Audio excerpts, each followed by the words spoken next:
جی السلام علیکم، اردو کرونیکل کے ساتھ میں ہوں شہزاد جاوید اور ہم لوگ حاضر ہیں آج ایک نئی ویڈیو کے ساتھ۔ جی ہاں، کل سے ایک ہی بات جو ہے وہ سب کے زبان پر ہے، ایک ہی مدعا جو ہے وہ زیر بحث ہے، وہ ڈیجیٹل میڈیا ہو، وہ چاہے مین سٹریم میڈیا ہو، اخبارات ہوں، صرف ایک ہی چیز کا ذکر ہو رہا ہے، وہ ہے ایک ٹویٹ جو کہ پاکستان کے صدر ڈاکٹر عارف علوی کی جانب سے کیا گیا ہے۔ جی ہاں، میں آپ کو وہ ٹویٹ پڑھ کر اگر سنا سکوں تو وہ ٹویٹ یہ ہے کہ میں اللہ کو گواہ بنا کر کہتا ہوں کہ میں نے آفیشیل سیکرٹس ترمیمی بل 2023 اور پاکستان آرمی ترمیمی بل 2023 پر دستخط نہیں کیے، کیونکہ ان قوانین سے میں متفق نہیں تھا۔ میں نے اپنے عملے سے کہا کہ وہ بغیر دستخط شدہ بلوں کو مقررہ وقت کے اندر واپس کر دیں تاکہ انہیں غیر مؤثر بنایا جا سکے۔ میں ان سے کئی بار تصدیق بھی کر چکا کہ وہ واپس جا چکے ہیں اور مجھے یقین دلایا گیا جی ہاں وہ جا چکے ہیں۔ تاہم مجھے آج پتا چلا کہ میرا عملہ میری مرضی اور میرے حکم کے خلاف گیا۔ اللہ سب جانتا ہے، وہ انشاءاللہ معاف کر دے گا، لیکن میں ان لوگوں سے معافی مانگتا ہوں جو لوگ اس سے متاثر ہوئے۔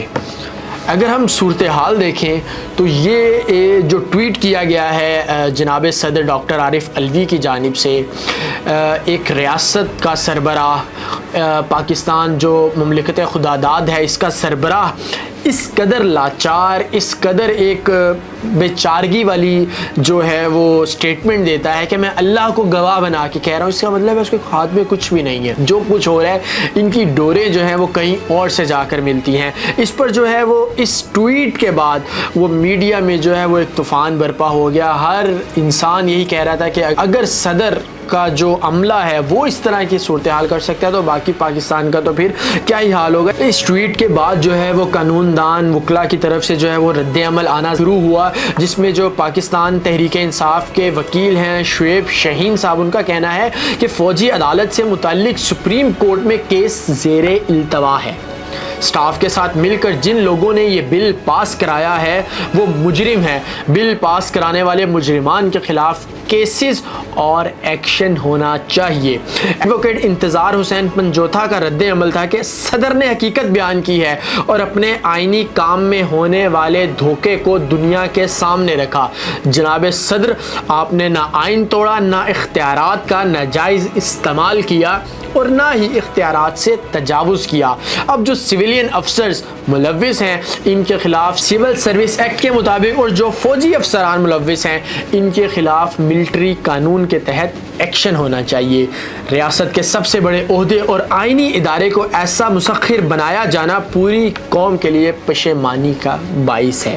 اسی کے ساتھ ساتھ ایڈوکیٹ عدنان رندھاوا صاحب نے اپنا رد عمل ظاہر کرتے ہوئے یہ کہا کہ صدر کا کہہ دینا ہی ثبوت ہے، دستخط انہوں نے کرنے تھے، بتا دیا کہ انہوں نے نہیں کیے، ماتحتوں نے حکم عدولی کی۔ وہ صدر پاکستان ہیں، افواج پاکستان کے سپریم کمانڈر ہیں، اس سے تو بڑا کوئی عہدہ نہیں ہوتا۔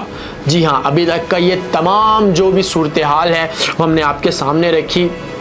بڑی تشویش کا اظہار کیا جا رہا ہے۔ جو قانونی ماہرین ہیں وہ اس بات سے بہت زیادہ حیران ہے کہ اگر صدر کا جو عملہ ہے وہ اس طرح کی کوئی حرکات کرے گا تو آنے والے دنوں میں ہم ملک کو کس طرح دیکھتے ہیں۔ تو اسی کے ساتھ ساتھ مجھے دیجیے اجازت، ہم حاضر ہوں گے اگلی ایک نئی ویڈیو میں، تب تک کے لیے اللہ حافظ۔